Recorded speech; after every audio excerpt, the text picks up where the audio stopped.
Hello, today I'm going to show how to make this character fly. Now first thing you want to do is choose the character from the Sprite library, but I'm going to get a character from the desktop by clicking the folder and then getting this. Now we want to say green flag, click inside the brown effects category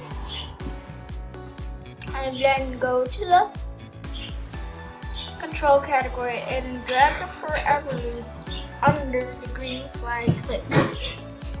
Then go to the motion category and say point towards mouse pointer, 3 steps, and drag it under.